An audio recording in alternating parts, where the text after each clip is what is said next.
primero que todo, pues cuando uno habla del tema del ruido en la industria tiene que pensar que es un tema de higiene, es un tema de un factor de riesgo en la salud y por lo tanto merece abordarse mediante un modelo de gestión o merece abordarse pues con una serie de técnicas o experticias para poder realmente evaluar qué tan importante es el problema en términos de contaminación auditiva en la determinada industria, ¿cierto? Entonces, lo primero que se debería hacer al momento de tener un problema de, de contaminación auditiva en la industria es evaluar qué tan importante es ese problema. Y para eso, yo voy a aprovechar que este tablero nos deja escribir. Para eso, para evaluarlo, es importante cuantificar. Entonces, lo primero que uno debería tratar de hacer al momento de evaluar una condición de ruido en la industria es, antes estaba funcionando muy bien, es medir el ruido.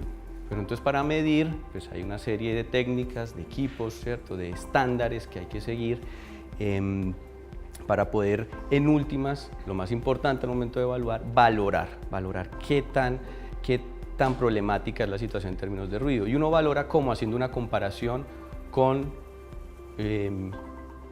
los niveles permisibles que están en la normatividad, ¿cierto? Y si no hay normatividad en el país, pues habrán unos estándares, unos niveles permisibles recomendados por organizaciones internacionales, pero siempre hay maneras de valorar qué tan importante es el problema. Después de haber valorado y tener esa información, hay que diagnosticar. Pero es que, ¿cuál es la función de diagnosticar? Ya con toda esa información tenemos una serie de datos sistemáticamente organizados, medimos, sabemos por cuánto está pasando el nivel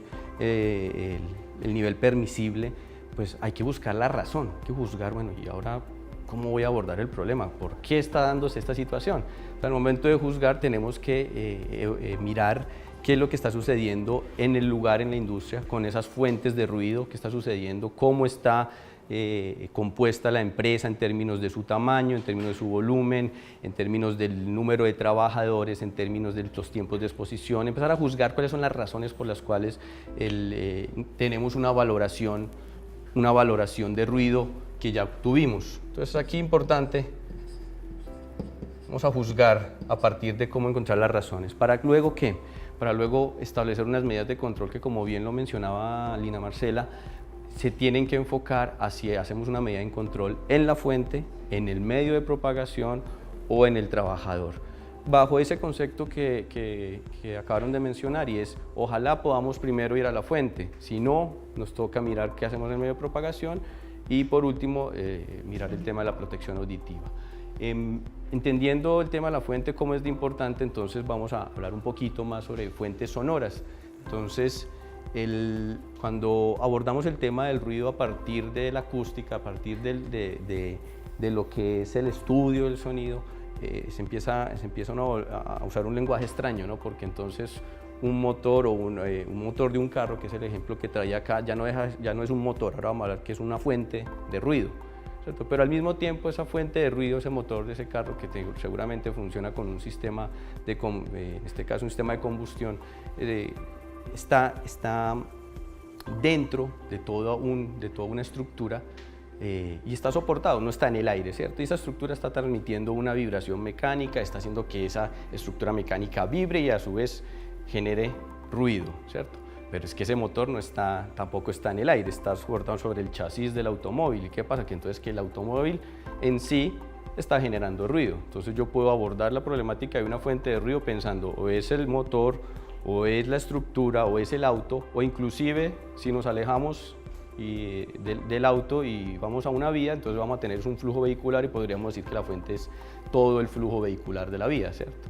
Entonces esa es la primera connotación, es entender que el tema de fuentes de ruido pues se debe abordar dependiendo del tipo de fuente y cómo está compuesta esa fuente. Si nos vamos ya a la industria, entonces vamos a tener el caso en que probablemente vamos a tener diversos mecanismos de generación de ruido. En una industria podemos encontrar esta serie de ejemplos de posibilidades de cómo las diferentes máquinas están produciendo ruido. Ejemplos, una propulsión a chorro, un ventilador, distorsión o vibración de una pieza de trabajo, que en últimas yo le explico a los estudiantes a veces cuando estoy en clase, les doy un ejemplo muy sencillo, porque aquí hay dos principios generadores de sonido. Entonces les doy el primer ejemplo, les digo aplaudan, aplaudan. Y les pregunto, bueno, ¿qué generó el ruido ahí? Pues me dicen, no, profe, generó el ruido, las manos empezaron a vibrar. Sus manos vibraron y generaron el ruido, ¿estás seguro? Pon a vibrar la mano solita a ver si te genera ruido. Les hago otro ejemplo, les digo, bueno, soplen y díganme si están generando ruido. Entonces soplan y uno... Bueno, es muy poquito lo que se está generando de ruido, ¿cierto? Soplen ahora y pongan el dedo al frente de la boca. Cambia, ¿no? Entonces esa interacción de ese movimiento de aire realmente es el principio físico por el cual se está generando ruido. O sea, en resumen, en realidad tengo simplemente dos maneras de generar sonido, pero al momento que vamos a la industria eso puede traducirse en diferentes mecanismos de generación de ruido. Entonces, el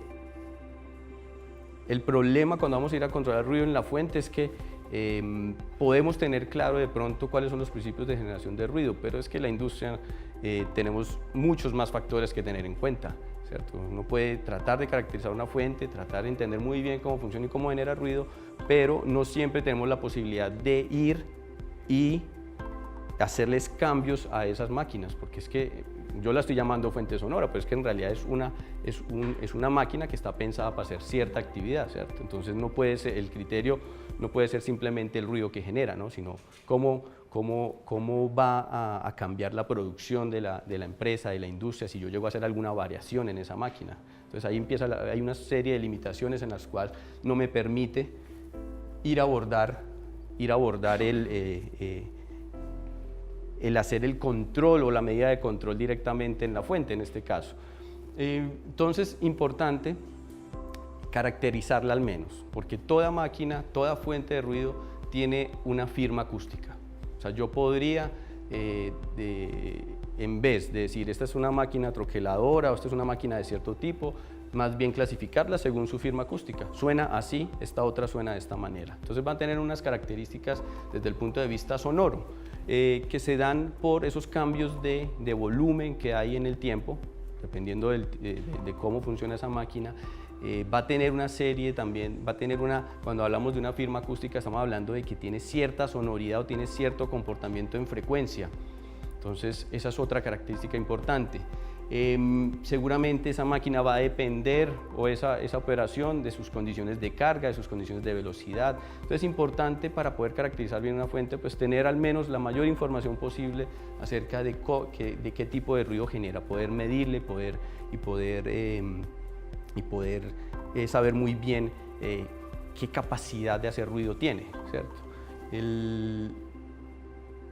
Y aquí nace otra aplicación inclusive del tema del sonido y la acústica, porque no todo siempre es al problema del ruido, porque el conocer cómo se comporta esa máquina y conocer cuál es su firma acústica podría darme inclusive otras posibilidades, como hacer mantenimiento preventivo de esa máquina, porque sé que de una manera, que cuando está funcionando bien suena de una manera y cuando no está funcionando bien suena de otra. Entonces eso es otra aplicación del sonido, es otro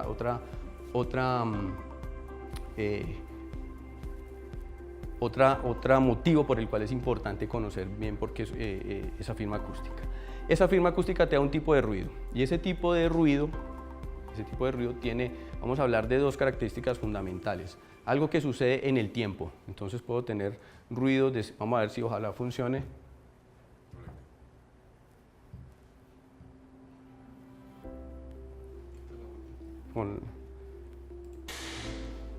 Es un tipo de ruido.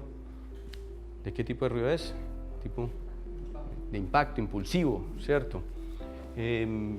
Otro tipo de ruido. Entonces, espero se están poniendo los protectores o no. Bueno, cuando empezamos déjalo sonando por favor. Este tipo de ruido ya por sí tiene unos efectos sobre la salud, ¿cierto? ¿Cuál es el primer efecto? No, a mí me tocó alzar el tono de la voz. El primero es la interferencia con la comunicación, ¿no? El primero, ¿no? La molestia, a ver otros. El desespero. Con el impulsivo. Con el impulsivo, ¿qué pasó? Ahí les segregaron un poquito de cortisol, ¿o qué? ¿No? El estrés. Me corrigen si estoy diciendo algo que no es cierto.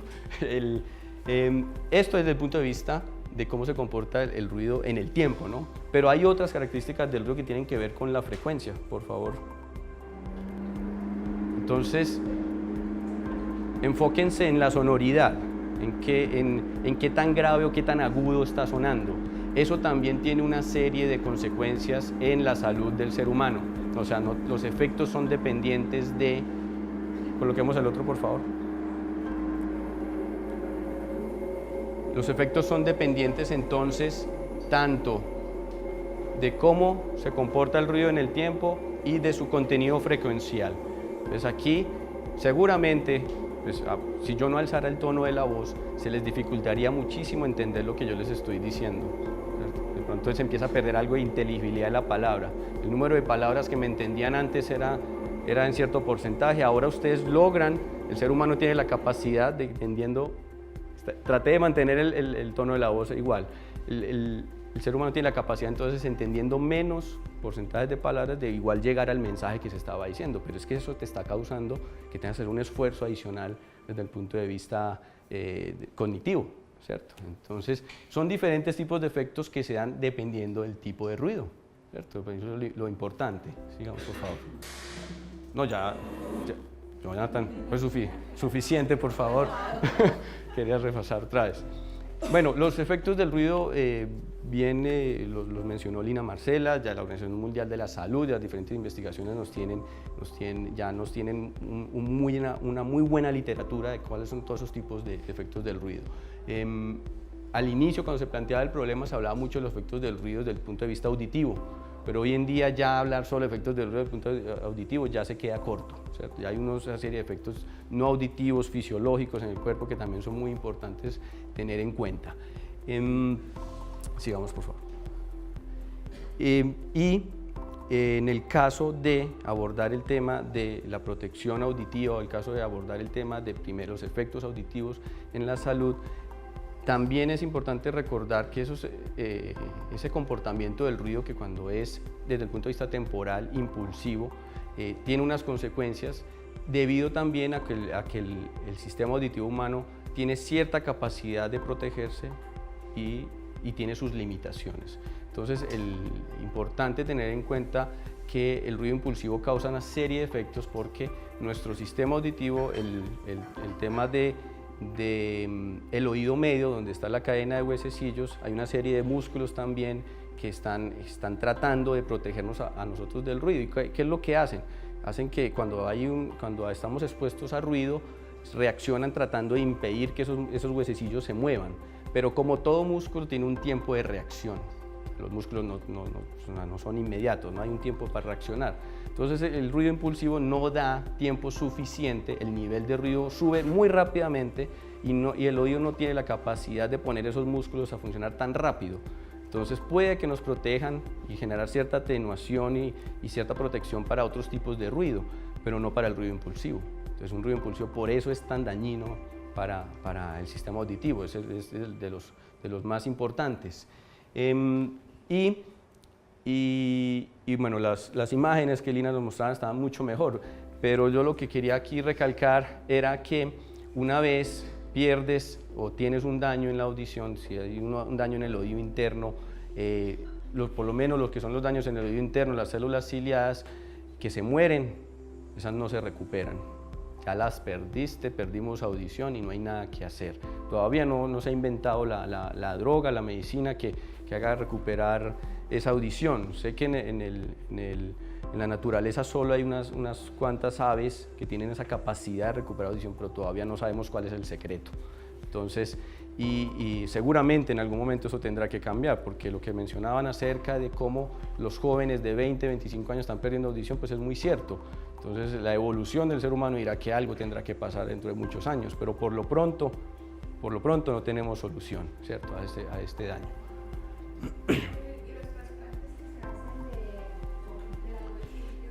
Tienes un trasplante y puede funcionar muy bien, pero no tienes la misma capacidad que tiene el sistema auditivo en términos del rango dinámico, porque es que cuando tú tienes esos trasplantes tienes un controlador de volumen que dices, bueno, más duro o más suave, pero el sistema auditivo es tal vez, aquí tenemos unos instrumentos de medición, un sonómetro, ¿cierto? Unos analizadores de espectro, todos esos son aparatos muy sofisticados, pero el aparato más sofisticado para escuchar el sonido es el sistema auditivo, porque no solamente porque puedes hacer análisis, sino porque además de eso tú controlas y estás pensando en qué es lo que escuchas y qué no escuchas. Entonces un trasplante te sube todo el volumen, pero tú ya en ese caso ya el sistema auditivo no tiene la capacidad para discernir, voy a escuchar solo esto, entonces te sube el volumen de todo, ¿cierto? Es más o menos una explicación que la puede dar mejor una persona que haga trasplantes, pero yo lo entiendo desde el punto de vista de las capacidades del sistema auditivo. Tú tienes la capacidad de regular ese rango dinámico con el sistema auditivo, de regular a qué le pones atención y a qué no, ¿cierto? Y eso con el trasplante llegas a mejorar algo, pero no vuelve nunca a ser igual a como escuchabas. ¿Sí? En el oído, ¿qué está pasando? Pues te están llegando todas las señales sonoras, ¿cierto?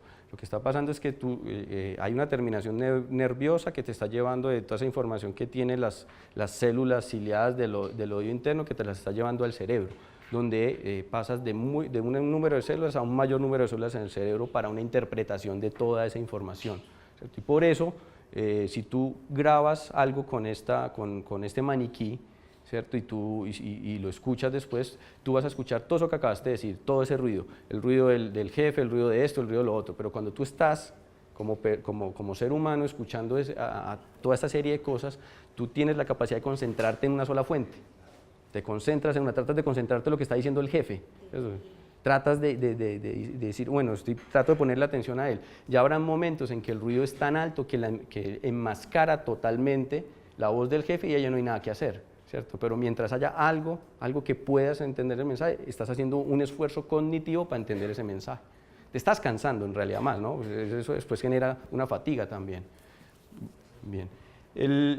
Como se nos está acabando el tiempo, bueno, vamos aquí rápidamente, que también lo mencionaba Lina Marcela. Entonces, desde el punto de vista laboral, tú tienes el tema de la dosis de ruido y tienes lo que dice el estándar ISO de la regla de los 3 decibeles. Si quieres recibir más dosis de ruido en la mitad del tiempo, tienes la regla de los 3 decibeles, pero la organización, la OSHA, te propone 5 decibeles y eso es lo que adoptó en este caso Colombia, porque asume que nosotros tenemos la capacidad de recuperarnos, el oído tiene la capacidad de recuperarse después de estar expuesto al ruido, pero esa capacidad de recuperarse también depende del tipo de ruido, si fue impulsivo, si fue intermitente, qué tanto fue su nivel, qué tanto fue la frecuencia, ¿cierto? Entonces hay una capacidad de recuperarse, pero de pronto lo que no tiene en cuenta la legislación y donde habría que ser un poco más estrictos es, ojo, cuál es el tipo de ruido al cual está siendo expuesto, ¿cierto?